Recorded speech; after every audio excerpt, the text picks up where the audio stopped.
시장에는 이런 유명한 말이 있죠. 상승장은 걱정의 벽을 타고 오른다. 네, 그렇죠. 요즘 증시를 보면 정말 이 말이 딱 들어맞는 것 같아요. 맞아요. 이런 얘기까지 나오면서 한쪽에서는 환호성이 들리고 또 다른 한쪽에서는 아주 깊은 우려의 목소리가 나오고 있거든요. 그렇죠. 이건 명백한 거품이다. 곧 터질 거다. 아니면 실물 경제는 제자리인데 지수만 오르는 게 말이 되냐. 이런 경고들이 정말 쉴 새 없이 쏟아지고 있어요. 네, 맞습니다. 그래서 어쩌면 지금 시장에 참여하고 계신 분들이 가장 혼란스러운 시점이 아닐까 싶어요. 과연 이 경고들을 심각하게 받아들여야 하는 건지 아니면 이 모든 우려가 바로 그 걱정의 벽이고 아직 상승은 끝나지 않았다고 봐야 하는 건지 말이죠. 그래서 오늘 저희가 함께 깊이 파고들어 볼 질문이 바로 이겁니다. 현재 한국 증시를 둘러싼 수많은 경고 신호들, 과연 이걸 시장 붕괴의 전조로 해석해야 하는지, 아니면 그 안에 다른 의미가 숨어 있는지, 이 복잡한 질문에 대한 실마리를 찾기 위해서 저희는 시간을 조금 거슬러 올라가 보려고 합니다. 과거의 사례에서요? 네, 바로 2008년 글로벌 금융위기, 그리고 영화 빅쇼트로 너무나도 유명해진 투자자 마이클 버리의 이야기에서부터 시작해 보려고 합니다. 아, 마이클 버리. 네, 그의 사례가 지금 우리에게 아주 중요한 통찰을 줄 수 있을 것 같습니다. 네. 아마 많은 분들이 마이클 버리를 그 서브프라임 모기지 사태를 정확하게 예측해서 엄청난 돈을 번 거의 신적인 인물로 기억하실 거예요. 정말 영웅처럼 그려지잖아요. 맞습니다. 그리고 그건 사실이죠.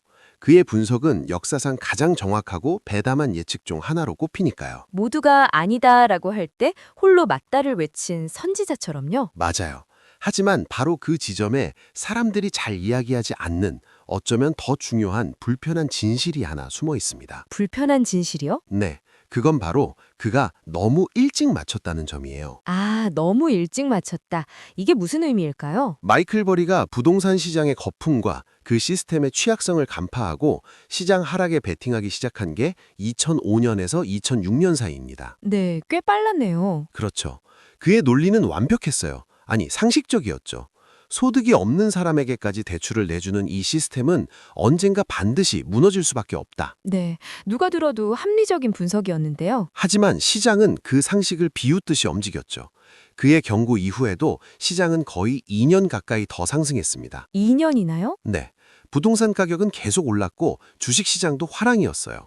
그 2년이라는 시간 동안 마이클 버리는 어떤 취급을 받았을까요? 영화를 보면 정말 끔찍하더라고요.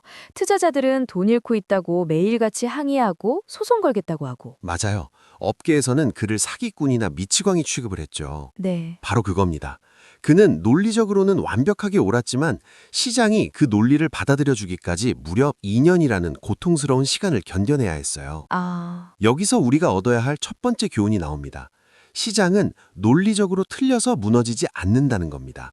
그 점이 정말 흥미롭네요. 논리적으로 거품이라는 게 명백해도 바로 무너지지는 않는다. 그렇습니다. 시장이 붕괴하려면 단순히 거품이 존재한다는 사실만으로는 부족해요. 그럼 뭐가 더 필요한 거죠? 그 거품을 터뜨릴 만한 결정적인 조건들이 모두 갖춰져야만 무너지는 거죠. 마이클 버리가 옳았지만 고통받았던 이유는 그가 거품의 존재는 봤지만 붕괴의 조건이 완성되는 타이밍까지는 맞추지 못했기 때문입니다. 아, 그러니까 거품이 있다는 걸 아는 것과 그게 언제 터질지 아는 건 완전히 다른 차원의 문제라는 거군요. 바로 그겁니다. 와, 마이클 버리의 사례를 이렇게 해석하니까 지금 시장 상황이 완전히 다르게 보이기 시작하는데요. 네, 그렇다면 그 관점을 현재 우리 코스피 시장에 그대로 한번 적용해보죠. 좋습니다. 지금 시장에 쏟아지는 경고들 있잖아요. 예를 들면 삼성전자, 하이닉스 같은 대형주 몇 개만 오르고 나머지는 다 죽쓰고 있다. 네, 그런 이야기 많죠. 또 상승장이라는데 거래량이 너무 없다. RSI 같은 모든 보조 지표가 과매수 상태라 위험하다. 이런 신호들이요. 네, 그 경고들이 다 틀린 말은 아니에요. 실제로 지금 시장에서 나타나고 있는 현상들이죠. 그렇죠. 하지만 여기서 마이클 버리의 교훈을 떠올리면서 질문을 던져봐야 합니다. 이 신호들이 과연 항상 시장 붕괴의 시작을 의미했을까 하고요. 역사적으로 보면 꼭 그렇지는 않았다는 말씀이시군요. 맞습니다. 오히려 역사적으로 보면요. 이런 경고들이 가장 많이 터져 나올 때는 버블의 끝물쯤, 즉 붕괴 직전이 아니라 버블의 중간부인 경우가 훨씬 많았어요. 중간부요? 모두가 불안해하고 경고가 쏟아지는데 그게 끝이 아니라 중간이라고요? 네, 좀 의외죠. 왜냐하면 바로 이 시점에서 시장의 성격이 근본적으로 변하기 시작하거든요. 어떻게 변하는데요? 시장의 유동성이 넘쳐흐르는 초기 국면에서는요, 실적이 좋든 나쁘든 거의 모든 종목이 함께 오릅니다. 이른바 묻지마 상승장이죠. 아, 그때는 아무도 시장을 비판하지 않죠. 모두가 돈을 버니까요. 맞아요. 모두가 환호하는 시점이죠. 그런데 어느 시점이 되면 시장이 옥석 가리기를 시작합니다. 옥석 가리기요? 네, 체력이 좋고 성장성이 확실한 자산으로만 돈이 쏠리고 그렇지 않은 자산들은 외면받기 시작하는 거죠. 저희는 이걸 선별의 과정이라고 부릅니다. 아, 그러니 당연히 일부는 계속 오르는데 내 종목은 안 오르니까 소외감을 느끼는 사람들이 많아지고 시장에 대한 불만과 불안의 목소리가 커질 수밖에 없는 거예요. 알겠습니다. 그러니까 선별이 시작되면서 느끼는 그 불편함과 불안감. 이게 바로 지금 우리가 듣는 경고들의 실체일 수 있다는 거군요. 왜 내 것만 안 오르지? 이 시장 뭔가 잘못된 거 아니야? 하는 그런 심리 말이에요. 정확합니다. 그래서 이런 현상들은 시장 붕괴의 신호라기보다는 오히려 버블이 본격적으로 형성되어가는 과정에서 나타나는 아주 자연스럽고도 불편한 증상으로 해석할 수 있습니다. 진짜 버블은 이렇게 소수의 승자에게만 돈이 몰리면서 만들어지는 거군요. 그렇죠. 그렇군요. 또 다른 아주 강력한 경고 중 하나는 연기금이 억지로 시장을 떠받치고 있다는 비판이에요. 이건 어떻게 봐야 할까요? 네, 그 지적도 상당히 설득력 있게 들리죠. 네. 인위적으로 만든 상승은 결국 무너질 수밖에 없다. 이런 논리요? 이건 역시 핵심적인 질문을 던져보면 의외로 답이 간단합니다. 역사적으로 연기금이 떠받치던 시장은 언제 무너졌는가? 연기금이 팔기 시작할 때 무너졌겠죠? 바로 그겁니다. 연기금이 더 이상 시장을 방어할 의지도 능력도 없어서 매도세로 돌아설 때 시장은 무너졌어요. 네. 그런데 지금 상황은 어떻죠? 완전히 정반대의 상황이 펼쳐지고 있습니다. 아, 맞아요. 국민연금이 오히려 국내 주식 비중을 다시 늘리는 방안을 검토하고 있다는 뉴스가 나왔었죠. 네, 이건 단순히 시장에 돈을 좀 더 넣겠다는 수급 차원의 이야기가 아니에요. 그럼 어떤 의미가 있는 건가요? 이건 정책 당국이 아직 이 시장을 포기하지 않았다, 어떻게든 관리하겠다는 강력한 시그널을 시장에 보내는 것과 같습니다. 아하. 시장 참여자들은 이걸 보고 최소한 연기금이 내 뒤통수를 치고 먼저 도망갈 일은 없겠구나 하는 안도감을 느끼게 되는 거죠. 붕괴의 조건과는 거리가 먼 상황인 겁니다. 연기금이 든든한 방어망 역할을 해주고 있다는 해석이군요. 그렇죠. 그렇다면 또 다른 큰 손인 외국인 투자자들은 어떤가요? 외국인들은 이미 다 팔고 떠나고 있다는 이야기도 정말 자주 들리거든요. 네, 실제 데이터로도 외국인 순매도가 며칠씩 이어지기도 하고요. 물론 단기적인 자금 흐름만 보면 맞는 말처럼 보일 수는 있어요. 하지만 그게 다가 아니다. 네, 더 중요한 건 나무가 아니라 숲을 보는 것, 즉 최근 몇 년 사이 나타난 외국인 투자의 성격이 변했다는 걸 읽어내는 겁니다. 성격이 변했다고요? 과거의 외국인과 지금의 외국인은 다른가요? 네, 많이 달라졌어요. 과거 한국 시장의 외국인 자금은 소위 헛머니 성격이 강했습니다. 단기 차익 노리고 들어오는. 맞습니다. 환율이 조금만 불안해져도 썰물처럼 빠져나가는 아주 변동성이 큰 자금이었죠. 기억납니다. 외국인이 조금만 팔아도 시장이 휘청거렸었죠. 하지만 최근 몇 년 사이 한국 시장에 들어오는 외국인 자금은 성격이 조금 다릅니다. 환율 안정을 가장 큰 전제의 조건으로 삼고 반도체 같은 한국의 핵심 산업 혹은 코스피 지수 자체를 보고 들어오는 장기 투자 성격의 자금이 늘었어요. 투자의 관점 자체가 달라졌다는 거군요. 그렇습니다. 더 이상 한국을 단순한 신흥국 시장이 아니라 핵심 기술주 시장으로 보기 시작한 겁니다. 단기 차익이 아니라 산업의 구조적인 성장을 보고 들어온다. 네. 그러니 예전처럼 시장이 조금 흔들린다고 해서 급하게 자금을 빼나가지 않는 경향을 보이는 거예요. 그리고 그들이 이렇게 느긋하게 투자할 수 있는 가장 근본적인 이유가 바로 여기서 등장하는데요. 이게 오늘 이야기의 가장 핵심적인 부분일 수 있습니다. 뭔가요? 바로 환율입니다. 환율이요? 네, 과거 한국 증시가 겪었던 세 차례의 큰 붕괴, 즉 1997년 외환위기, 2008년 금융위기, 그리고 2020년 코로나 팬데믹 때를 한번 돌이켜보세요. 네. 셋 다 공통점이 하나 있습니다. 항상 주가지수보다 원달러 환율이 먼저 폭등했습니다. 와, 정말 그러네요.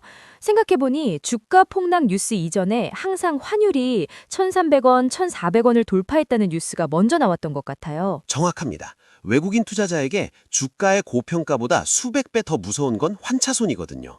그렇죠. 주가가 올라도 환율에서 손해보면 아무 소용없으니까요. 맞아요. 그래서 원화 가치가 급락하는, 즉 환율이 급등한 건 외국인들에게 지금 당장 탈출하라는 비상벨과 똑같습니다. 그런데 지금 환율은 어떻습니까? 한미일 공조 현상이나 세계 국채지수 편입에 대한 기대감 때문에 서서히 안정되고 있는 것 같아요. 맞습니다. 특히 세계 국채지수 편입된다는 건 한국 국채가 전 세계적으로 인정받는 안전자산의 지위를 얻게 된다는 뜻이거든요. 그러면 환율에 아주 강력한 방어막이 하나 더 생기는 셈입니다. 정리하자면 시장 붕괴의 가장 확실한 선행지표인 환율이 아직 전혀 위험 신호를 보내지 않고 있다. 이건 정말 중요한 지적이네요. 그렇죠. 대부분의 개인 투자자들은 주가지수만 보지 환율까지 매일 챙겨보진 않으니까요. 알겠습니다. 그럼 마지막으로 남은 걱정거리 하나를 더 짚어보죠. 바로 미국 나스닥 지수와의 디커플링, 즉 탈동조화 현상입니다. 그 우려도 상당히 많죠. 미국 기술주가 조정을 받는데 한국 증시만 오르는 건 말이 안 된다. 결국 따라 내려갈 것이다. 이런 우려요. 그 우려도 충분히 합리적입니다. 하지만 자산 시장의 사이클을 아주 길게 놓고 보면 모든 국가의 모든 자산이 똑같은 날 정점을 찍고 함께 무너지는 경우는 거의 없어요. 순서의 차이가 있다는 말씀이시군요. 그렇습니다. 보통 한 시장이 먼저 뜨겁게 달아오르고 다른 시장이 그 뒤를 좀 늦게 따라가다가 마지막 사이클의 끝에서 다 함께 무너지는 패턴을 보이는 경우가 많습니다. 지금 한국 시장은 앞서 말씀드린 정책적인 뒷받침과 안정적인 환율이라는 두 개의 엔진을 달고 다른 시장보다 조금 먼저 가는 쪽에 서 있을 가능성도 충분히 열어둬야 합니다. 그렇군요. 따라서 나스닥과의 단기적인 디커플링 현상 자체를 곧 붕괴의 신호로 단정하는 것은 조금 성급한 판단일 수 있다는 거죠. 그럼 지금까지의 논의를 한번 종합해 보겠습니다. 시장에는 분명히 경고 신호들이 많고 거품의 성격도 분명히 보입니다. 네, 맞습니다. 하지만 그 이면을 깊이 들여다보니 정작 시장 붕괴에 필요한 결정적인 조건들, 예를 들어 연기금의 이탈이나 환율 급등 같은 것들은 아직 갖춰지지 않은 것 같다. 이렇게 요약할 수 있겠네요. 네, 정확한 요약입니다. 그렇다면 현재 시장을 어떤 국면으로 진단할 수 있을까요? 네, 오늘 나눈 이야기를 정리하면 이렇습니다. 첫째, 현재 시장에 버블의 성격이 있는가? 네, 분명히 있습니다. 네. 둘째, 그렇다면 지금이 그 버블의 끝인가? 아직은 아닐 가능성이 높아 보입니다. 지금은 버블이 터지기 직전에 모두가 이성을 잃는 광기 선태라기보다는 버블이 형성되어가는 과정에서 나타나는 불편함이 극대화되는 시점이라고 보는 게 더 정확할 것 같아요. 앞서 이야기했던 선별의 과정에서 오는 그 불편한 말이군요. 소수만 환호하고 다수는 소외되는. 맞습니다. 그래서 모두가 불안하고 여기저기서 경고의 목소리가 터져 나오는 것이고요. 네. 그리고 놀랍게도 이것이 바로 역사적으로 기록된 수많은 버블의 중간 지점에서 나타났던 모습과 매우 흡사합니다. 중간 지점이요. 네. 모두가 행복하고 환호하는 장세는 버블의 초입이고 모두가 공포에 질려 던지는 장세는 버블의 끝이죠. 모두가 불안해하고 의심하는 지금이 바로 그 중간 어디쯤일 수 있다는 겁니다. 그렇다면 오늘의 결론은 이것이겠네요. 지금 시장이 위험한 것은 맞지만 그 위험의 성격이 우리가 흔히 생각하는 곧 무너져내릴 폭락의 위험과는 조금 다르다는 것? 정확합니다. 오히려 우리의 상상보다 훨씬 더 크게, 더 오래 왜곡될 위험에 가깝다고 볼 수 있습니다. 더 크게 왜곡될 위험이요. 네, 다시 마이클 버리 이야기로 돌아가 보죠. 그는 옳았습니다. 그의 분석은 완벽했죠. 하지만 시장은 그의 합리적인 경고를 비웃으며 그 후로 2년을 더 올랐습니다. 논리가 광기를 이기지 못했던 2년이었군요. 그렇죠. 어쩌면 지금 우리가 저지를 수 있는 가장 큰 실수는 시장에 버블이 있다는 사실 자체를 보지 못하는 것이 아니라 그 버블의 끝을 너무 섣불리 예단하고 너무 일찍 행동에 나서는 것일지도 모릅니다. 두려움 때문에 아무것도 하지 않는 것이 때로는 가장 비싼 대가를 치르는 선택일 수 있다? 네. 항상 상생장은 걱정의 벽을 타고 오른다라는 시장의 오랜 격언을 다시 한번 곱씹어보게 되네요. 오늘 저희가 나눈 이야기가 투자 판단에 도움이 되셨길 바라며 영상 마치겠습니다. 시청해주셔서 감사합니다. 오늘 분석이 흥미로우셨다면 구독과 좋아요로 응원 부탁드립니다.